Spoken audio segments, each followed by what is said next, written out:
Hey guys, this is John and I'm playing dimICC in the 5-minute pool on ICC. Been a while since I played the 5-minute pool, so let's test our skills against Mr. dimICC, who I believe I played before. So we're getting a King's Indian. What to do here? I kind of want to mix it up. I'm going to play Bishop E2 and then Bishop G5, the Averbakh system. I'm going to record a few Blitz games today, and my only goal for these games is just to play fast and well. That's it. I want to work on my time management. I'd also like to work on my openings a little bit, but that's just a tangential goal. Okay, so I think d5 is appropriate. The h6 pawn is under attack, but I'm not going to take it yet. So we have a Benoni type setup. King h7. So black is perhaps in a misalignment here on the h file, but yeah, I'm just going to grab some space. Let's play f4. I've actually been studying a lot of chess over the past few days. That's why you haven't seen me post. I've just been pulling out my chess set and studying the old-fashioned way because I've got a tournament coming up, the London Chess Classic, very soon. I'm trying to get ready for. So a6, I can also play h3. I feel like h3 is kind of a useful move. It keeps the knight out of g4, so let's do that. I'm expecting a capture on b5. I'll take back with my bishop. So black has sacrificed a pawn. I would say that black's compensation is likely dubious, but in a blitz game, you never know. So bishop c6 is intriguing to me here, just trying to keep the bishop. I could also just take and play knight f3. That's definitely the simplest way of playing. Yeah, actually, I'm going to do that just to speed up my development. I'd like to get castled now. I feel like this arrangement is quite favorable with the pawns on e4, f4. Black is suffering for play in the center. So if I'm able to castle and play e5, black's position will soon be critical, I think. Okay, queen b6 doesn't seem to affect things. He could come to b4 maybe and try to harass the e4 pawn, but I think with e5 coming once again, I like my chances. Rook b8 gains the tempo on the b2 pawn, but I could play this move if I want. So e5, if black takes it, we get a trade. They gain a tempo on the knight, although e5 is a little weak after that. Maybe just rook f2. Rook f2 seems like a solid move right here.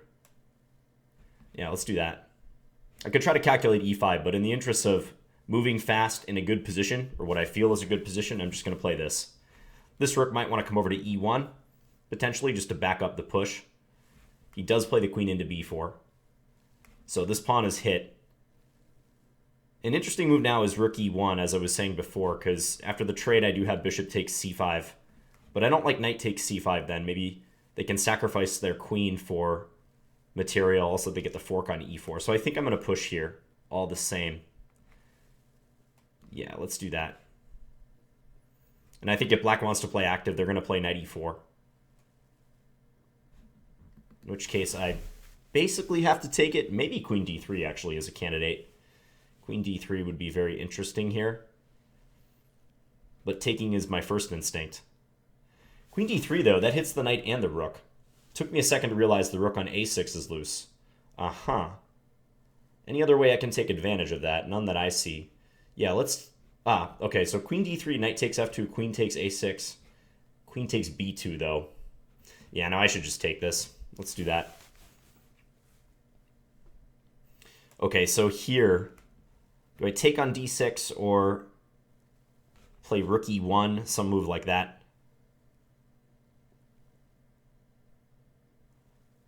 Yeah, I'm going to play... rook e1 leaves a2 loose. I want to take advantage of the queen being kind of on an exposed square, but maybe I don't have a way to do that yet. Maybe I need a defensive move first. Like b3. b3, take, take, take. Yeah, I think I like b3. So we'll get this queen protecting laterally, protecting the pawn on a2. Just take back here. So black can capture this pawn, but I think with f7 and h6 being weak, it's no cakewalk for black to do that. Meanwhile, the only piece I really need to include is this a1 rook. Get it over to e1 or f1. Something will happen in the center in the next move or so. He's going to play knight takes. Okay. So do I take? I think so. Yeah, let's take. and queen takes. Okay, so obviously don't want to forget about this guy. Do we play rook e1 or rook f1? One of the two. Let's play rook here. So I have multiple threats now. Bishop takes c5, rook takes f7, maybe bishop takes h6. Bishop f4 is a threat. He probably needs to move this rook and maybe guard f7, so I would suspect rook f8. Guarding f7 and taking his chances as far as discoveries. Okay, queen there. So he's basically saying, I'm going to take on a2 at the end of the line. So if I take f7, he takes d2, I take back, he takes a2, but I have this. That's got to be very good for me. Yeah, let's play this. Go take that pawn. Very valuable pawn to win.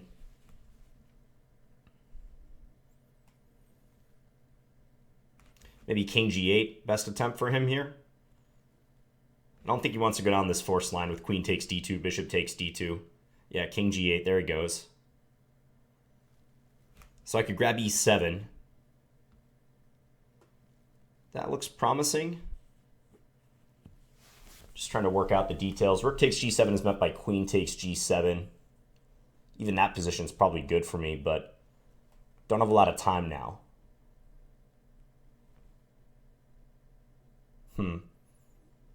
Yeah, I'm just going to take. And probably we're going to get a trade, and he's going to take on a2. And I'm going to do this and try to run the d-pawn. That's the plan. Don't like my time situation, though.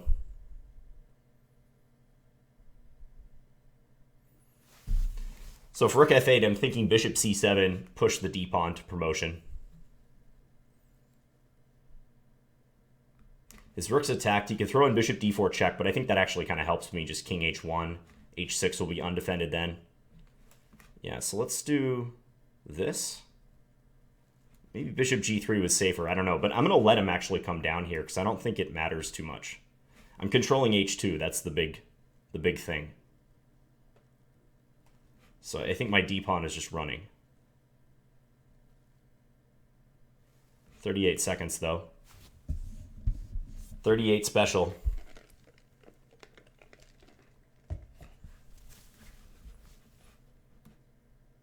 No fear. Let's go.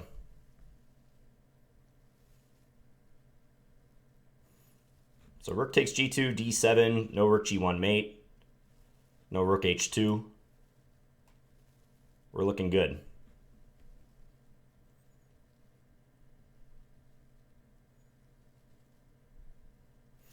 Play bishop e5 here. What a move that would be. Don't think it works, but it's pretty spectacular. Okay, here I think just push. Yeah, no sense in getting fancier than that. Just promote. I guess I had maybe rook e8 there, but this will do.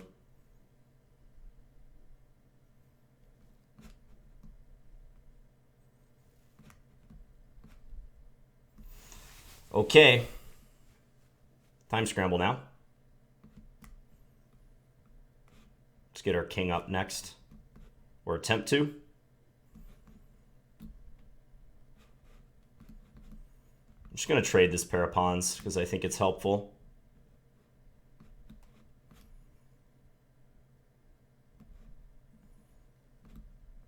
Going to get our king up again. Go take that h6 pawn, basically.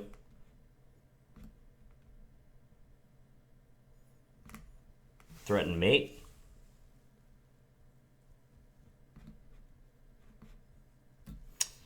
Not doing a very good job of winning this position yet. Okay,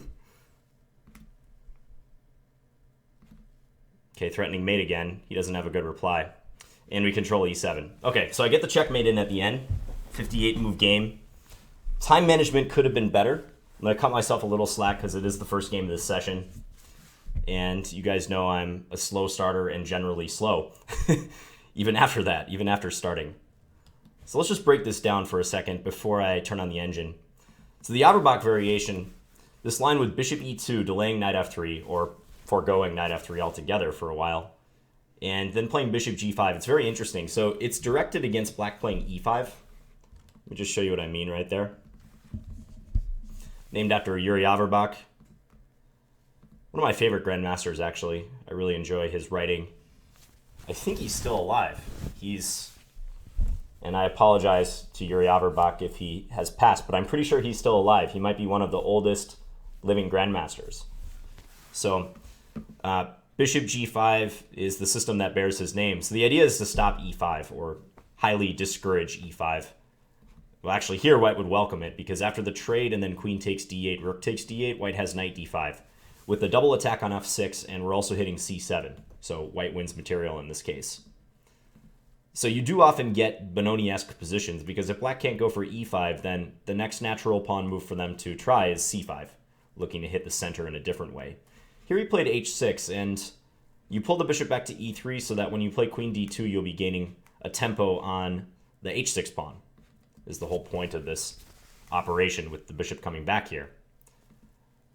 And that's what happened. I played queen d2, he played c5. I don't think I want to take here right away just because my queen is a bit overloaded. If I did this, it would be trying to defend both d4 and h6, so that wouldn't be so good.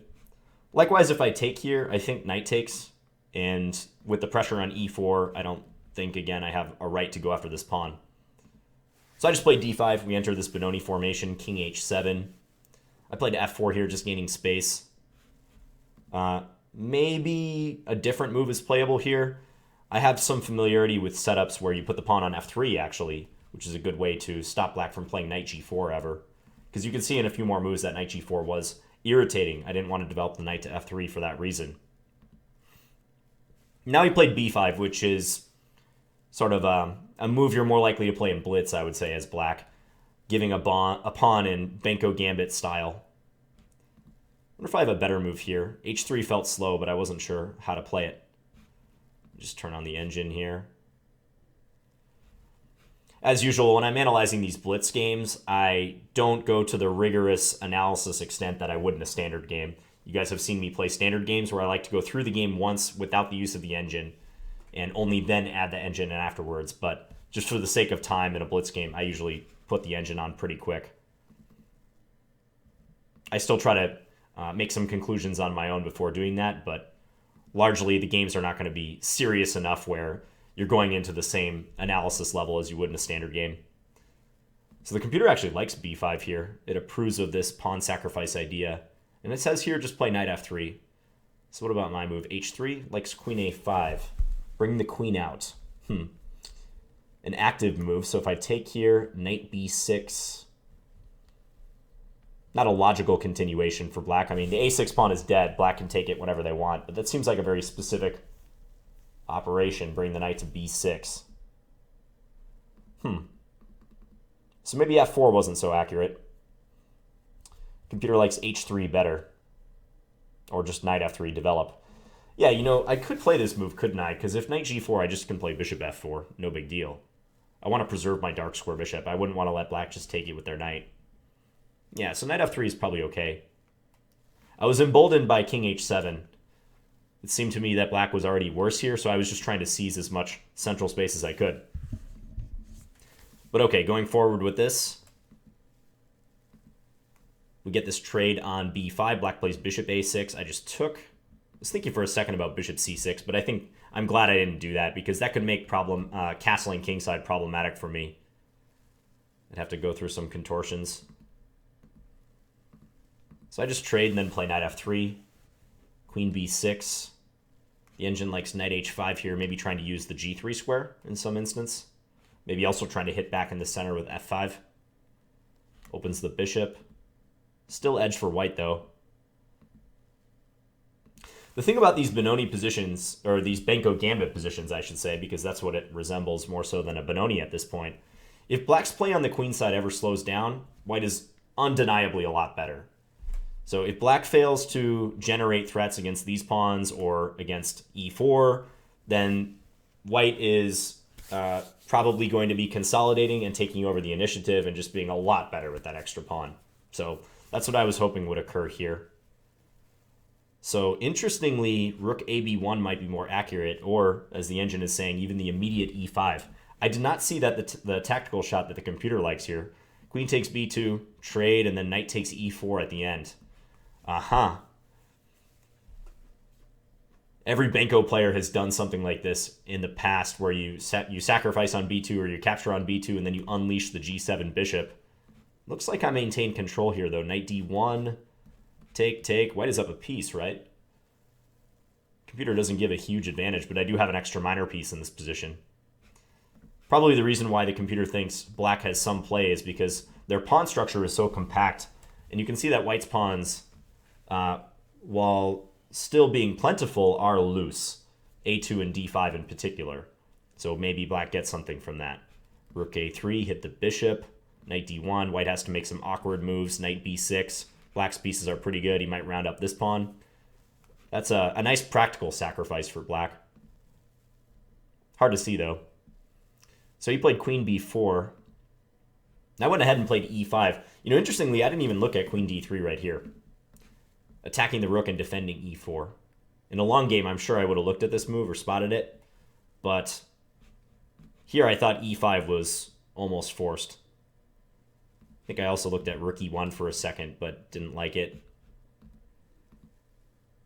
Yeah, and then here I was briefly considering queen D3, but in view of knight takes F2, that can't possibly be good. So we just traded, and I played B3. Aha. Yeah, I missed some stuff in this game, and so did he. Here, rook takes B3 is possible. And if I take, I would lose the rook on A1. That's quite a shot right there, because it also hits the bishop twice. I have to go rook E1 to defend the bishop, rook D3, and black is doing well. Probably takes on E5 very soon, or even, yeah, D5. My center is collapsing. Okay. I thought I had everything on the queen side covered with B3, but that was not the case at all. Undefended piece right here that black could exploit with that move. Instead, he took on E5. I took back, and he still has rook takes B3. Better was to play rook E1. Uh-huh. Yeah, and once he takes on E5, I felt very good. The only question now was the time, because I wasn't doubting that I could capitalize on my position now. Rook E1, and despite black having won back the pawn, they have too many weaknesses. C5 is hanging, F7 is hanging. I'm aligned with the queen, so there's stuff like bishop F4, even bishop takes H6. Something's got to give here for black. I thought he was going to move this rook. I thought that was the most appropriate thing to do. Like, I think rook F8 was the move I mentioned in the game. But yeah, bishop takes here, win E7. That should be winning for white. Even there's tricks though, right? You guys see that flash across the computer analysis? After bishop takes C5, black has this move. Rook takes A2, deflecting my queen, or trying to deflect the queen away from guarding E1. Just so tricky. It's a lot to process in a blitz game. So instead, queen C3. Yeah, I took on F7. So one line I had to calculate here was this. Rook takes A2. And now I thought I could just play this. But yeah, bishop C3 is probably even stronger, huh? Go double attack the bishop on G7 and save our bishop in the process. And after rook G8 take here, this is trivially winning. So he does this. And I could play rook takes G7 here. I mentioned that move, but I just didn't see how to proceed after this. I saw that there were weak pawns I could scoop up. This is almost a +3 advantage for white, but I just decided to play rook takes E7. We got this trade. Now bishop F4. I really felt like my D pawn was the thing that was going to win me the game at this point. I'm not playing for an attack so much, because queens have been exchanged. The position's a little more simplified, but the D pawn, the pass pawn, is what I'm pinning my hopes on here. Here. And now this. Okay, so interestingly, rook F2 is given as equals by the computer. I wonder, yeah, that must be because when I play D6, he takes on G2, I'm blocking my own bishop from guarding the H2 square. Duh, I should have known that. Yeah, so for that reason, probably better to play bishop G3 and just guard against the rook invasion with rook F2. And then I can run the D pawn. The bishop still supports the D pawn. I liked it on C7 because it was supporting it on two different squares on its journey to D8, both D6 and the queening square, D8. But yeah, bishop G3 was clearly better here. That's a case of mutual blindness, because yeah, he totally could have played this move. He probably just also missed that in this case, My bishop is not covering h2. And actually, I probably lose because he has bishop d4 check coming, huh? Yeah, check, and if I step here, I get mated. Okay. Instead, he checked right away. I went king h1. He comes down, but now I get the d-pawn push in right in time, because after rook takes g2, in this case, d7, and lo and behold, the bishop is holding h2 again. All is safe. Forced checkmate. Huh. So bishop f6 was played. I just played this just because I didn't want to calculate anything. But if he takes the rook, we take back, and this threat is going to cost him a rook. So I'll be up a bishop, just like as in the game. Yeah, and he has no defense in this position. And now I just had to win with the extra bishop. The only thing you wouldn't want to do here is trade off all the pawns if you're white. If you traded off and got down to king, rook, and bishop against king and rook, that would be a theoretical draw. Albeit a tricky one for the side with the king and rook to hold, but a theoretical draw nonetheless. And with the amount of time I had, there was no way I was going to do that. I just wanted to keep his king cut off, try to win h6, and bring this point on home before I flagged, which I was able to do. Okay, so lots of tactical errors in this one. In the middle game, I misplayed it. I feel like my opening was okay. Maybe f4 was overreaching a bit. But I think I started making some tactical slips right around here. Like rook f2, I didn't see queen takes b2. Had I played rook b1 instead, then queen takes b2 would not work, because I can reply with rook takes b2, as opposed to being forced into queen takes b2. Yeah, and here, I wish I would have considered queen d3. That was not on my list of candidate moves. I was pretty much only looking at e5. I think maybe rook e1 for a split second. On rook e1, by the way, I didn't like the line knight takes e4, knight takes e4, queen takes e4, bishop takes c5, knight takes c5. I won't show that line, but if you can visualize that, because then if I play rook takes e4, knight takes e4, I thought there was trouble with the fork. Maybe I can play queen d3 there, but I don't know. Didn't like it. Yeah, and this was a big miss on both our parts, that black can play rook takes b3 in this position. He had that for a couple moves in a row. Once I get this in, I'm better again. And the other major tactical miss I made was with bishop c7. Yeah, the timing on bishop c7 is just poor, because black has rook ff2 and d6, rook takes g2, as I described. Okay, I'll take it, though. Hope you guys enjoyed this game. I'll try to play this Averbakh system again in the future. I like it for white. All right, talk to you guys later. Bye.